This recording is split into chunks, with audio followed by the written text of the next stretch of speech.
The letter arrived on a Tuesday morning in October of 1887, folded inside a black-bordered envelope that smelled of old wax and something else, something the housekeeper, Mrs. Pratt, could not name but instinctively recoiled from. She left it on the silver tray in the entrance hall of Ashvale Manor without touching it a second time. When Mr. Edmund Holt found it there an hour later, he noticed that she had placed it face down, as though unwilling to look at the name written on its surface. He turned it over. The handwriting was his mother's. His mother had been dead for 11 years. He did not open it immediately. He carried it to the study, set it on the desk beside the oil lamp, and stood over it for a long time while the autumn wind pressed against the leaded windows and the oak trees in the grounds, shook their dying leaves loose into the grey morning air. Finally he sat down. He broke the seal, and he read, "The boy will not see his 22nd year. None of them ever have. I tried to tell your father, I tried to warn him the same way I am warning you now. Burn the east wing. Burn it before the birthday. Burn it, Edmund. Do not let what happened to the others happen to him." There was no signature. There didn't need to be.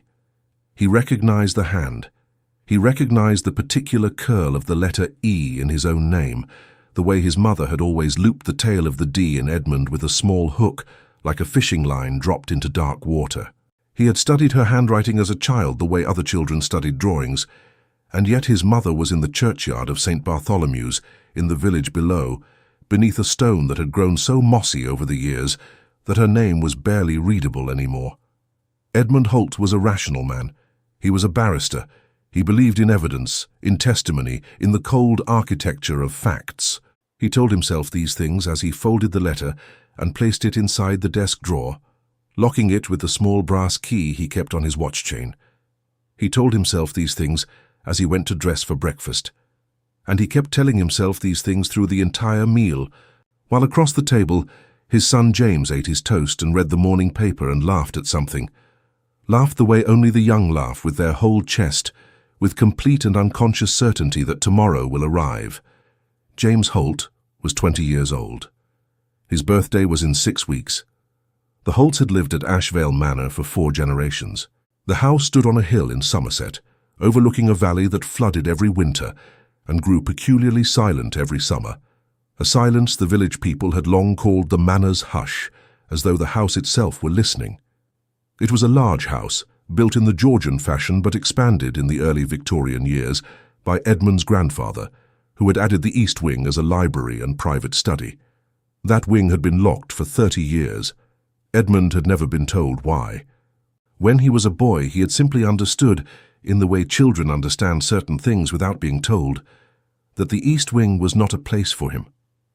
The men of the Holt family had a history of early deaths. Edmund himself knew this, though he had been conditioned from childhood to understand it as misfortune rather than pattern. His great-grandfather Thomas Holt had died of a fever at 19. His great-uncle Robert had drowned in the ornamental lake on the estate at 20, in water that was barely 4 feet deep, on a calm August afternoon with no wind. His grandfather, William Holt, had survived to middle age, the only one of his generation's sons to do so, but William had lost 2 younger brothers before either of them turned 21, and he had spent the final decades of his life gripped by a private terror he never articulated, but which showed itself in his eyes whenever he looked at his male grandchildren. Edmund's own father had made it to 53, but Edmund's 2 brothers, older than him, both of them, Charles and Henry, had died at 20 and 21 respectively. Charles of a ruptured blood vessel in the brain, Henry of a riding accident on a dry road in clear weather, thrown from a horse that had never thrown anyone before and has never thrown anyone since. Edmund was 48 years old. He had survived. He had always assumed this meant the pattern was coincidence, nothing more. He had James at 27, and when James was born robust and pink and screaming with life, Edmund had felt something loosen in his chest that he had not known was tightly wound. A relief so profound it frightened him, because relief implies anticipation of disaster, and he was a rational man. Until the letter. He did not speak of it to his wife, Caroline, who was a gentle woman of great practicality and very little patience for anything she considered morbid. He did not speak of it to his solicitor. He did, however, that same evening go looking for the housekeeper. He found Mrs. Pratt in the kitchen, her broad hands wrapped around a cup of tea, her face turned toward the window as if expecting someone to appear in the dark courtyard beyond. She had been with the family for 31 years. She had known Edmund's father. She had known Edmund's brothers. "The letter," he said. "Where did it come from?" "The Morning Post," she said without turning. "Mrs. Pratt." She turned then, and he saw it. The look in her eyes that told him she knew more than she had ever chosen to say. It was the look he had seen on old William's face when he thought no one was watching. It was the look of someone standing at the edge of something they cannot explain and cannot bear to approach. "There was a woman," she said finally, setting her cup down, "at the gate, yesterday evening just before dark, in widow's black. She handed me the envelope and told me it was for the master of the house. I asked her name. She said I knew her name, which I didn't, sir, and then she walked away down the lane and was gone before I thought to follow." "What did she look like?" Mrs. Pratt's hands tightened in her lap. "Like your mother, sir, like Mrs. Eleanor Holt, but that's impossible, so I don't say it was her. I only say it looked like her, and I thought I was tired, and I didn't mention it because I didn't want to disturb anyone. Only now I think I should have." Edmund went to bed that night and lay awake until 3 in the morning, listening to the house.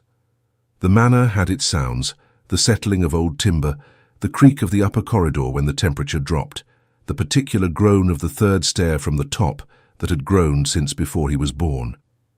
He knew all these sounds. He had catalogued them the way he catalogued evidence.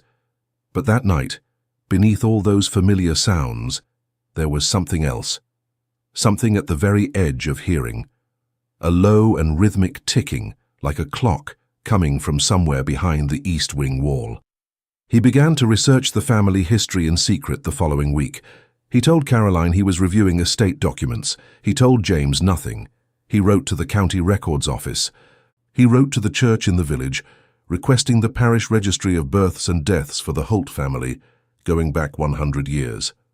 He read what he received, with the systematic attention he gave to legal briefs, and what he found arranged itself before him like a verdict. In the Holt male line across 4 generations, not a single firstborn son had survived to see his 22nd birthday. A second son had occasionally survived, Edmund himself being an example, but the pattern around the age of 21 was impossible to dismiss as coincidence. Fever, accident, sudden hemorrhage, a fall, a drowning. One, his great-great-uncle Frederick, had been found dead in the East Wing Library in 1803 at the age of 20, cause of death recorded by the attending physician as cardiac failure, though the physician had noted in a private letter, which Edmund found copied into a family solicitor's file, that the body showed signs of extreme distress inconsistent with natural cardiac failure, and that the room in which Frederick had been found was in a state of considerable disorder, as though a violent struggle had taken place, though no other person had been present, and the door had been found locked from the inside. The East Wing. Edmund found the key to the East Wing on a Thursday. It had been hanging on a hook in the back of the larder, behind the preserves, covered in a thin layer of dust that told him it had not been touched in years. He waited until James had gone to the village with Caroline. Then he went to the East Wing door. The corridor that connected the main house to the East Wing was narrow and cold, colder than the rest of the house, with a quality of air that felt compressed, as though the space had been sealed for so long that the ordinary passage of seasons had not reached it. The wallpaper here was old, darker than the rest of the house, a deep pattern of vines and thorns that Edmund did not remember being there when he was a child, though perhaps he had simply never looked closely enough. The lock resisted. He had to apply considerable force before the mechanism turned. The door swung inward, and the smell that came out was the smell of old paper and something else beneath it, something organic and low like soil after heavy rain, or like something that had once been alive and was now slowly returning to the earth. Edmund lit the candle he'd brought and stepped inside. The library was large. Books lined every wall, floor to ceiling, most of them dark with age, their spines cracked and unreadable. The furniture, a desk, 2 chairs, a long reading table, was draped in dust sheets that had yellowed to the color of old bone. There was a fireplace, cold and empty, its grate rusted, and on the desk, uncovered, as though someone had been reading it recently, was a journal. He picked it up with the feeling that it had been left there for him. The handwriting inside was his grandfather's, William Holt's, though the entries were dated 1851, when William would have been in his 40s. The first entries were unremarkable: estate matters, weather, the price of wool. But midway through the journal, the tone changed. The handwriting became cramped, urgent, the letters pushed close together as though trying to contain themselves on the page. I have spoken at last to Dr. Ashby, who has heard of such things. Bloodlines that carry their own destruction, he calls it, like a thread woven into the fabric that cannot be seen until it frays. He says there is a name for it among the physicians, a bleeding weakness passed through the mother's blood to the sons, invisible in the women but mortal in the men. He says some of the great families of Europe carry it. He says it may explain the boys. God help me, I think it does. Edmund sat down in the dusty chair and read for a long time. His grandfather had known, had spent decades trying to understand why the Holt men died young, why they bled internally from minor injuries, why a fall that would leave another man bruised would leave a Holt man dead. William had consulted physicians across England and one in Paris. He had corresponded with a medical journal in Edinburgh. He had come to understand imperfectly but with growing certainty that there was something in the blood, something that passed from the women who lived to the men who died, and that no priest or prayer or remedy had yet been found to prevent it. But there was another set of entries near the end of the journal, written in a different ink, the strokes heavier, as though pressed down by a heavier hand. I have met the man Crail. He came recommended by Forsyth, who swears by him, though Forsyth is a fool and I should have known better. Crail is not a physician. He calls himself a practitioner of older arts. He says the bleeding weakness is not natural, that it was called into the blood by an act performed by one of the Holt ancestors in this very room, in this very wing, in the year of 1778. He says a compact was made and the blood was marked. He says the price of the compact is collected on the 21st year, and that the only way to close the account is to close the room, to seal it, to burn what was sealed inside it. I think he is mad. But I am going to lock the room, because I cannot bring myself to burn the house. God forgive me if that is cowardice. Edmund set the journal down. The candle had burned low. His hand was shaking. He thought of his son downstairs, 20 years old, laughing at his newspaper. He thought of Charles, his brother, who had died at 20 of a ruptured vessel no doctor could satisfactorily explain. He thought of Henry, thrown from a horse on a dry road, who had been found to have hemorrhaged internally so severely that the attending surgeon had said quietly to Edmund's father that a man did not bleed like that from a fall, that it looked rather as though the blood had simply stopped obeying its own rules. He sat very still in the East Wing library for a long time. Rational men, he told himself, do not believe in compacts made in old rooms. Rational men do not credit the warnings of dead women delivered in envelopes that smell of church wax. Then he stood up and went to find James. He told his son nothing specific. He told him that the family had a history of a particular medical condition, a weakness in the blood, and that he was arranging for them both to travel to London to see a specialist, a physician at the Royal College, who had studied such conditions in the great houses of Europe. This was partly true. He had written such a letter. He wrote it that evening. But he also, that same evening, reread the journal from the beginning, more slowly, looking for the name, the ancestor who had used the East Wing for something other than study. He found it in a footnote his grandfather had added almost as an afterthought, as though unable to look at it directly. The man was Cornelius Holt. He was the one who built this wing. 1778. Whatever he sought here, whatever he invited in or made terms with, it was sealed inside these walls when he locked the door in the last year of his life. He died at 62, peacefully, because the compact, as Crail explained it, required the blood of the sons and not the father. As though whatever had been invited in was content to wait, Edmund did not sleep that night. He sat in the East Wing library until the small hours, reading, looking, going through the books on the shelves with a lantern. Most were academic texts, philosophy, natural science, the law. But behind a row of legal volumes on the uppermost shelf, accessible only by ladder, he found a smaller set of volumes bound in calfskin with no titles on their spines. He climbed the ladder. He pulled one down. It was written in Latin, and his Latin, though rusty, was sufficient to understand what he was reading. It was a ritual text, not a medical text, not a philosophical text, a ritual text, of the kind he associated with the penny dreadful sensationalism of spiritualist societies and Rosicrucian fraudsters. He would have dismissed it entirely, laughed at it, had his grandfather not written in the margin, in the same cramped, urgent hand of the later journal entries. Crail was right. This is what he used. This is what Cornelius Holt used to secure the estate: health, wealth, land. And in exchange, the boys. The boys at the threshold of manhood, the price of the inheritance, paid in blood that cannot clot. Edmund looked at the fireplace. He thought of his mother's letter. Burn the East Wing. Burn it before the birthday. He thought of all the rational arguments against what he was feeling. He thought of the law, which demanded evidence and precedent. He thought of medicine, which was advancing every year, which had explanations for bleeding disorders, rooted in chromosomes and heredity and biochemistry, rather than in rooms and rituals and compacts made by greedy ancestors in 1778. He thought of himself as a young man, certain that the world was knowable, certain that every darkness could be lit by sufficient reason. Then he thought of James's laugh over the breakfast table, the full chest laugh of a young man with no knowledge of what waited on the other side of his 21st birthday. He made his decision. It took him 3 days to do it properly. He moved the most valuable books from the East Wing library into the main house. He had the housekeeper remove the dust sheets and the furniture under the pretense of renovation. He told Caroline that he intended to restore the wing and use it as a proper study, that it had been too long sitting idle and wasted.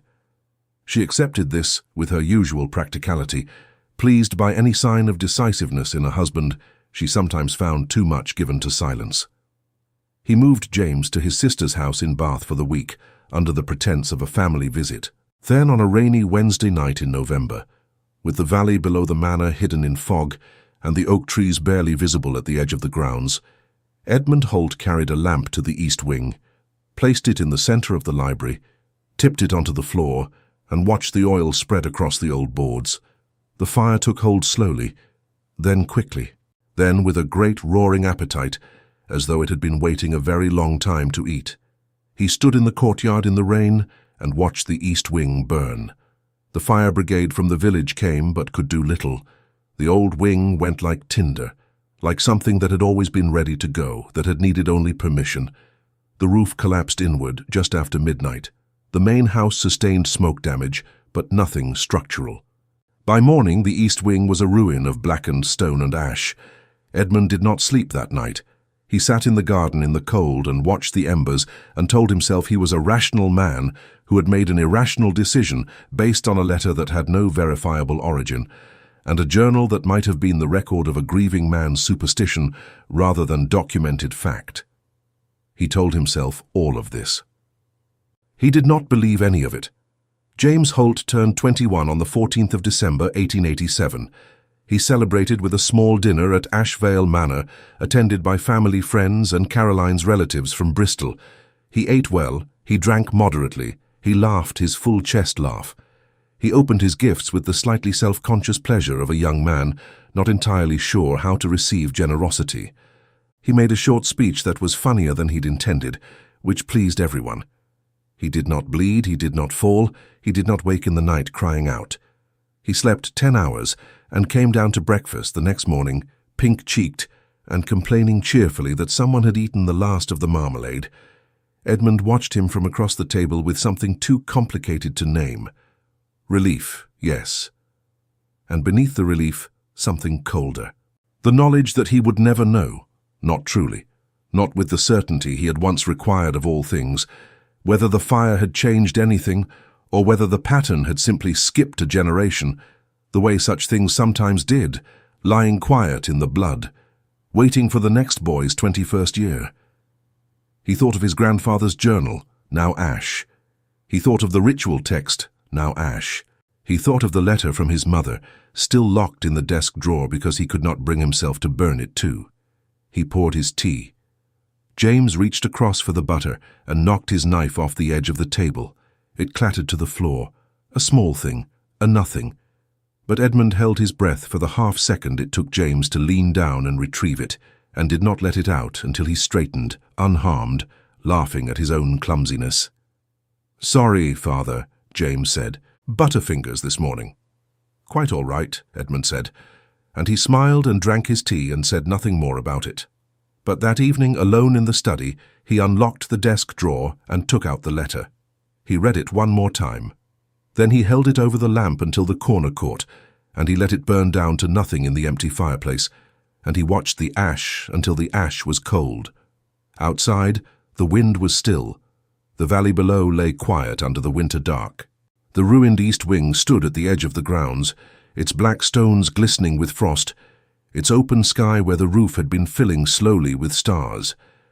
And somewhere in that darkness, in the cold air above the ash of old things burned away, there was a silence so complete, so absolute, that it might have been the silence of something withdrawing, retreating, returning to whatever place old compacts go when the terms are finally irrevocably refused, or it might have been nothing at all. Edmund Holt was a rational man. He closed the curtain, extinguished the lamp, and went to bed. He slept that night, for the first time in 6 weeks, without waking once.